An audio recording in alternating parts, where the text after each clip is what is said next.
जय गुरु जी।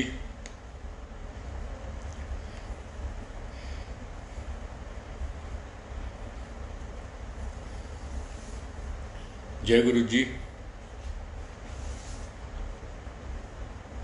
जय गुरु जी संगत जी।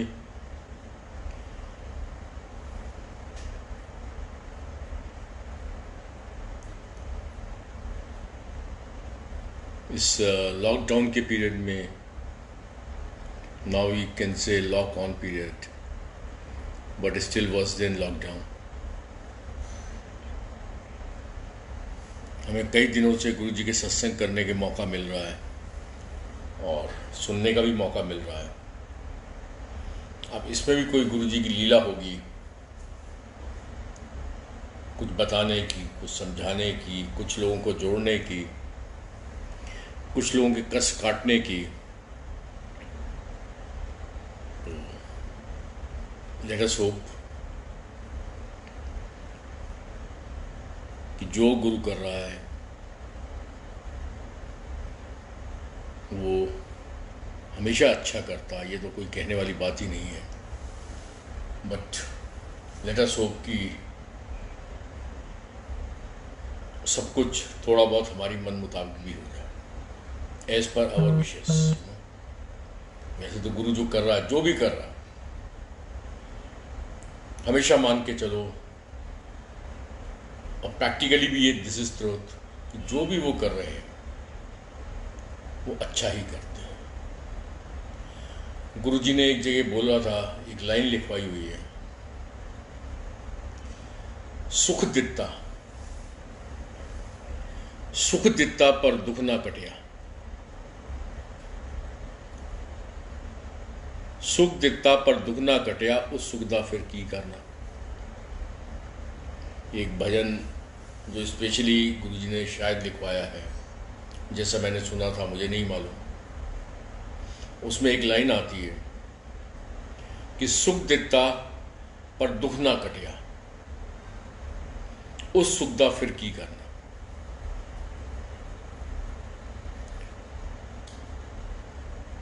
तो ये जो मुसीबत का टाइम चल रहा है, इसका जब भी अंत होगा, जब भी वो सुख आएगा, वो be sure about one thing, कि वो दुख कट के आएगा। गुरु वो सुख आपको नहीं देता जो आपके दुखों को कम नहीं करता। आपकी बहुत सारे विश होंगी, मेरी भी थी, मेरी भी है, लेकिन क्या वो विश मेरे लिए ठीक है, ये मुझे तो मालूम नहीं।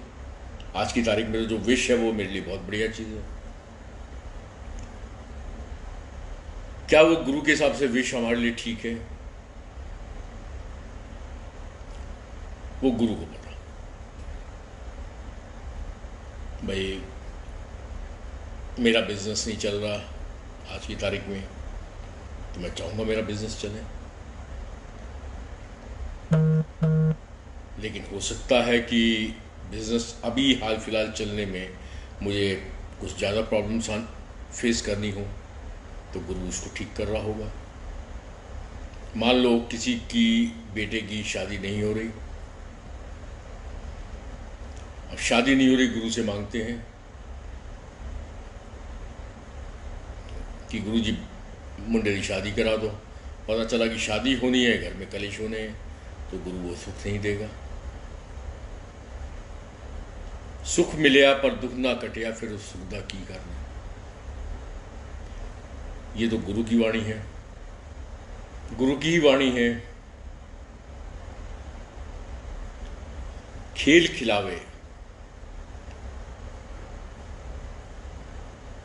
खिलावे लाड लड़ावे, सदा सदा अंत आई, सतगुरु मेरो इत उत सदा सहाय। जीवन के खेल हमने खेलने हैं, वो ईश्वर ने हमें ऊपर से नीचे भेज दिया वो खेल खेलने। लेकिन वही ईश्वर जब गुरु के रूप में हमारे जीवन में आ गया, तो वो हमसे लाड करता है, वो हमसे प्यार करता है, वो हमसे मोहब्बत करता है। खेल खिलावे, ये लाइफ है, खेल खेलने।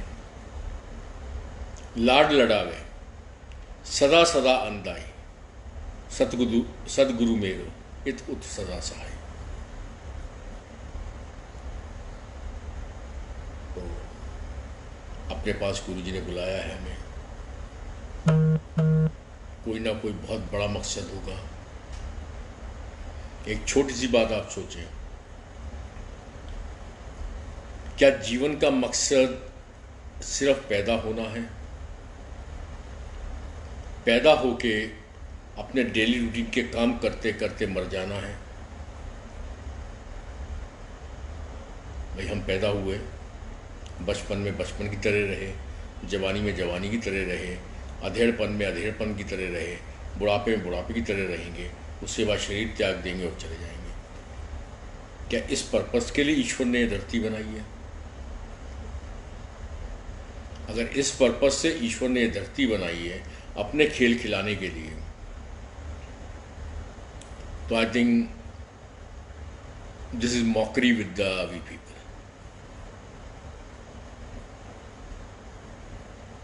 मतलब ईश्वर हम लोगों के संग मजाक कर रहा। I think so. अगर सिर्फ पर्पस ये है कि हम इस दुनिया में पैदा होंगे, बचपन में तो बचपना किया, उसके बाद अपने कैरियर को करते हुए, पैसा कमाते हुए ये जीवन छोड़ के चले जाएंगे। कोई एक मकान, कोई 4 मकान, किसी की 1 कार, किसी की 10 कार, कोई बिना कार के, कोई पैदल बेचारा सड़क पे। अगर यही जीवन का मतलब है, then he is doing mockery with we people, the god. वो हमसे मजाक कर रहा है। और एक चीज ध्यान रख लें, गुरु या भगवान कभी मजाक नहीं करते।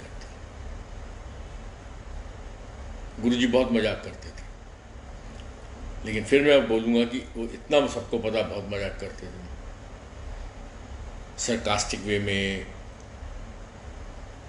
बड़े कुछ करते थे।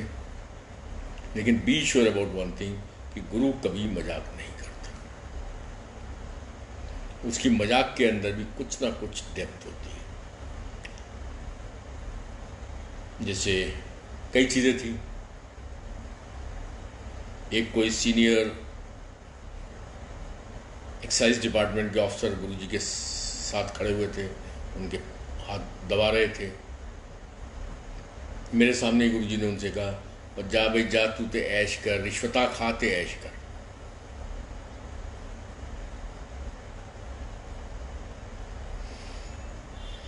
कौन एक संत, एक महात्मा अपने भक्त को ये बोल सकता रिश्वत खाते ऐश कर? भाई रिश्वत खाना अपने आप में गलत कर्म है, एक गलत कार्य है, एक रॉन्गफुल डीड है।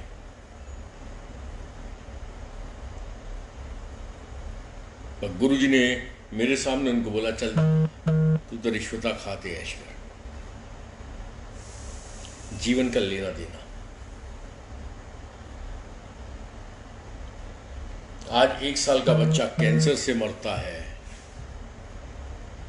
1 साल की बच्ची को रेप होता है, ये सब क्या है? नहीं समझ में आता भगवान।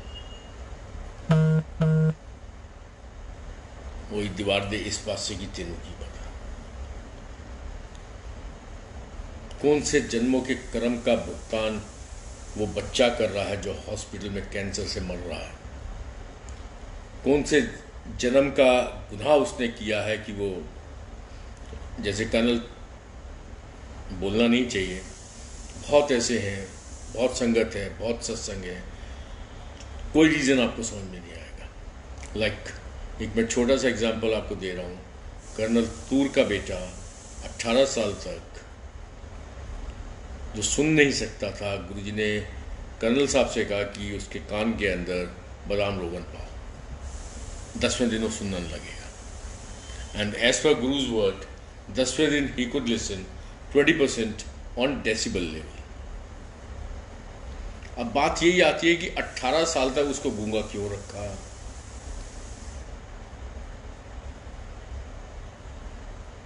जब 18 साल के बाद गुरु ठीक कर सकते हैं, एक बादाम रोगन डाल के, चाहे तो बिना बादाम रोगन डाल के भी ठीक कर सकते थे, लेकिन 18 साल के बाद उसको ठीक किया एक बादाम रोगन डाल के। तो ये 18 साल की तपस्या या 18 साल का दुख, बचपन जिसका खराब हो गया, टीन्स में जो पहुंच गया और टीन एज जिसकी ऑलमोस्ट खराब हो गई, उसके बाद गुरु ने कृपा की। क्यों? कृपा तो पहले भी कर सकते थे, कोई रोक रहा था क्या उनको? वही सारी गल आती है, कर्मा का खेल।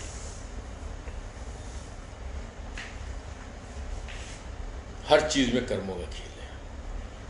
वही गुरु जी कहते थे, सत्संग बहुत है ये सब बताना कि गुरु जी ने हार्ट ठीक कर दिया, गुरु जी ने कैंसर ठीक कर दिया, गुरु जी ने ये ठीक कर दिया, गुरु जी ने वो ठीक कर दिया। वो सब कुछ कर सकता मालिक।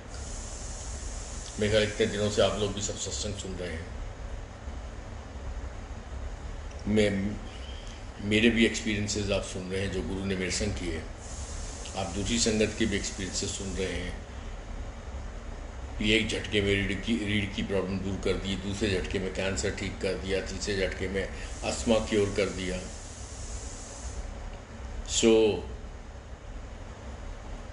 ये तो सोचने वाली बात नहीं है कि गुरु क्या नहीं कर सकता। जैसे गुरु जी ने कईयों को कहा, मेरे पुट्ठे खादा खेला कैंसर ठीक करने, और दिखाया उन्होंने। He can do anything.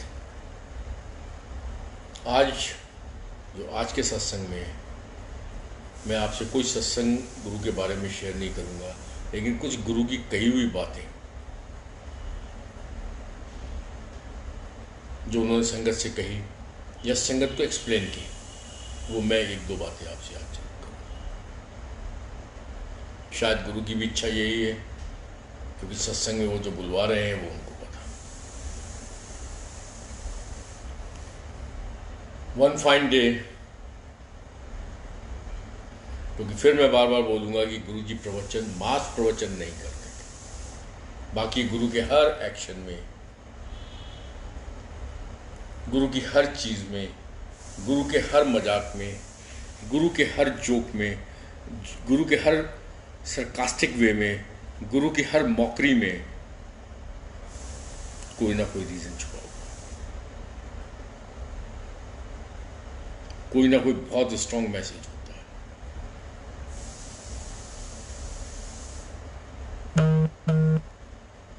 अब कोई नोएडा से आया, किधरों आया है? नोएडा। ले, नो आइडिया, जा, नो आइडिया, आंध्रा कर। कोई फरीदाबाद से आया है, किधरों आया है? फरीदाबाद। ले, आ गया फरोडाबाद। तो फरोडाबाद सरकाज़म।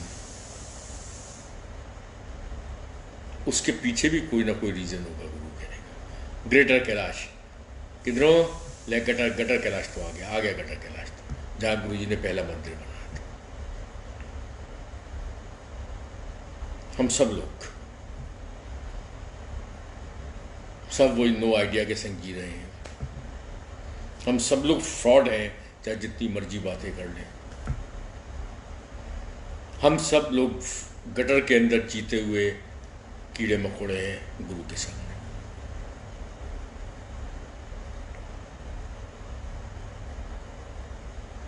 कितना ऊपर जा सकते हैं गुरु के साथ, बात विषय यही है। उसका मैं एक सत्संग आपके संग शेयर कर रहा हूँ कि कितना हम अपनी अंदर की कमियों को, कितने हम अंदर छुपे हुए सिंस को, कितने अंदर के पापों को हम कम कर सकते हैं। सिर्फ इतनी ही मैं बात आज एक सत्संग के थ्रू कर रहा हूँ। क्योंकि गुरु जी प्रवचन नहीं करते थे, लेकिन कभी कभी कोई क्वेश्चन आंसर होता था या कोई बात होती थी तो उसका जवाब गुरु जी देते थे। उसी में से एक बात मैं आपसे कर रहा हूँ। किसी ने गुरु जी से पूछा, गुरु जी तुहाडे कोल इन्नी संगत आ रही है, कोई तो एक सेकंड के अंदर ठीक हो जाती है, कोई सालों तक धक्के खाती है फिर भी नहीं ठीक हो पाती।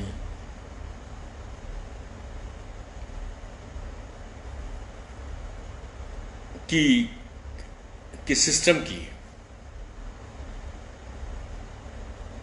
What is the reason behind all these things, you no.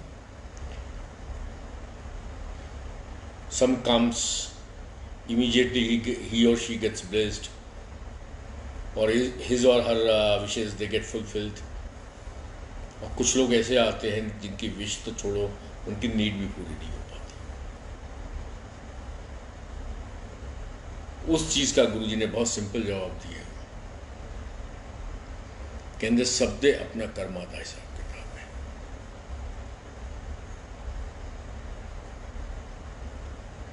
कर्म चाहे इस जन्म के हो, कर्म चाहे पिछले जन्मों के हो, सबका कर्मों का अपना एक हिसाब किताब है। मैं तो सबनों अपने को बुलंदा ब्लेस कर रहा है, और मेरी ब्लेसिंग्स बिछियां हुई हैं अपने कर्मा के हिसाब नाल। जिन्हों जो ब्लेसिंग्स है उस हिसाब नाल उन्होंने मिल जाती है।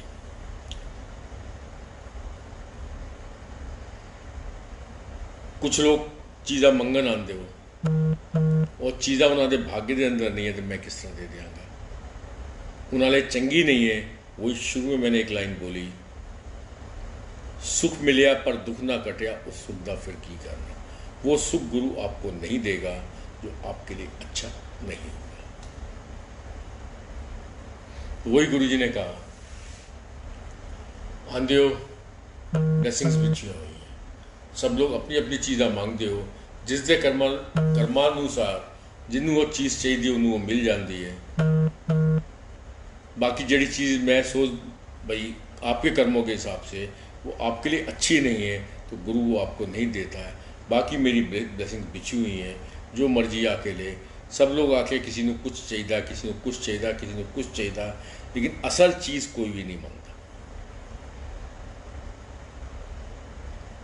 सारे ने आके कोई चीज़ मांगनी, गुरु जी ये काम कर दो, गुरु जी ये काम कर दो, कुड़ी की शादी करा दो, मुंडे की शादी करा दो, बच्चा पैदा कर दो, मेरा बिजनेस चला दो, मेरा ये कर दो, मेरा वो कर दो, मैं ये तकलीफ है, ये तकलीफ दूर कर दो।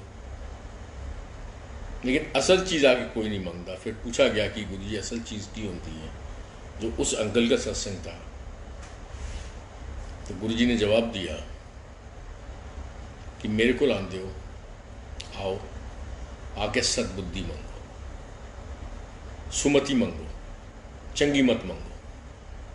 वो ब्लेसिंग्स मेरिया बिछियां हुई हैं, वो मंगन की भी लोड़ नहीं, वो बिछियां हुई हैं। तुसी सुमति मंगो,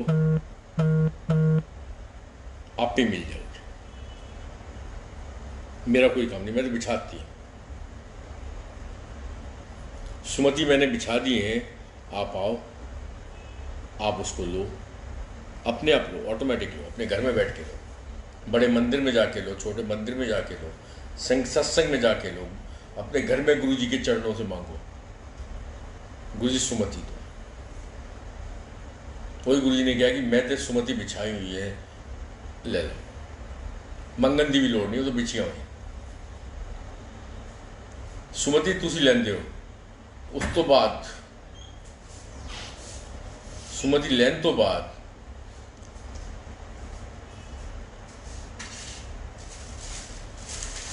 सुमति लेने के बाद उसको आपको इम्प्लीमेंट करना बहुत जरूरी है। मति अच्छी होना एक अलग बात है। I have got good thought process, you know, everybody knows. हर एक आदमी को, इंसान को पता है कि अच्छी थॉट्स क्या है, और हर इंसान को पता है बुरी थॉट्स क्या है। उसमें कोई रिमाइंडर्स की ज़रूरत नहीं है कि जेलसी नहीं करनी, बुरे काम नहीं करने, चंगे काम करने। Everybody knows that, nobody is a fool. जो इन बातों को नहीं जानता, सबको इन चीज़ों का पता है।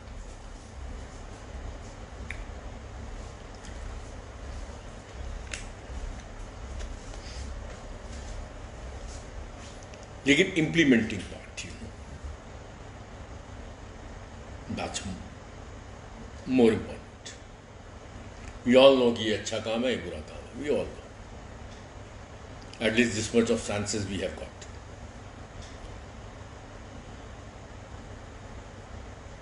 अब उसको इम्प्लीमेंट पार्ट करना, क्या जैसे आप इम्प्लीमेंट करते हो, फिर मेरे पास आते हो, फिर मैं और सुमति देता हूँ, फिर आप उसको इम्प्लीमेंट करते हो, फिर आप दोबारा मेरे पास आते हो, फिर मैं और सुमति देता हूँ। जैसे जैसे तुम्हारी सुमति बढ़ती जाती है, जिद्दां जिद्दां तुम्हारी सुमति बढ़ती जाती है, उस तरह ही तुम्हारी किस्मत चेंज होती जाती है। मैं कुछ नहीं करता। This is what Guru said कि जैसे जैसे आपकी सुमति बढ़ती है, वैसी वैसे आपकी अच्छी मति बढ़ती है, वैसी वैसे आपकी किस्मत भी ऑटोमेटिकली चेंज होती है। मैं कुछ नहीं करता। मैं क्या करना? बहुत सिंपल है। तुम्हारे कर्मा का फल गुरु ने ब्लेस करना ही। गुरु जी कहते थे मेरे को रावण ने भी ब्लेसिंग्स लेनी है। मेरे को कोई भी बंदा है, मैं तो ब्लेसिंग्स देने ले बैठा। बुला लिया, ब्लेसिंग्स देनी है। वो उसके कर्मों के हिसाब से उसको मिलनी है। जो उसके कर्मों के हिसाब से अच्छा नहीं होगा, वो गुरु ने देना ही नहीं है। अब इसके बाद जब गुरु आपको अपने पास बुला लेता है, तो जब गुरु ने आपको अपने पास बुला लिया, अब आपको सिर्फ गुरु से सुमति मांगनी है। चंगी बुद्धि दो गुरु जी, और उस बुद्धि को इम्प्लीमेंट करना। This is your karmas. गुरु बुद्धि देगा, लेकिन implementing part is in your hands.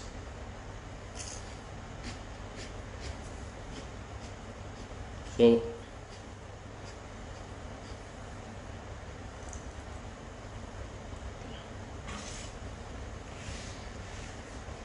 very simple, easy way. Saying is easy, implementing is very difficult. I agree with that. क्योंकि हम लोग सोशल एनिमल हैं, हमेशा भटकते हैं। तो आज हम सब लोग मिलके, जो भी संगत, मैं भी अपनी बात कर रहा हूँ,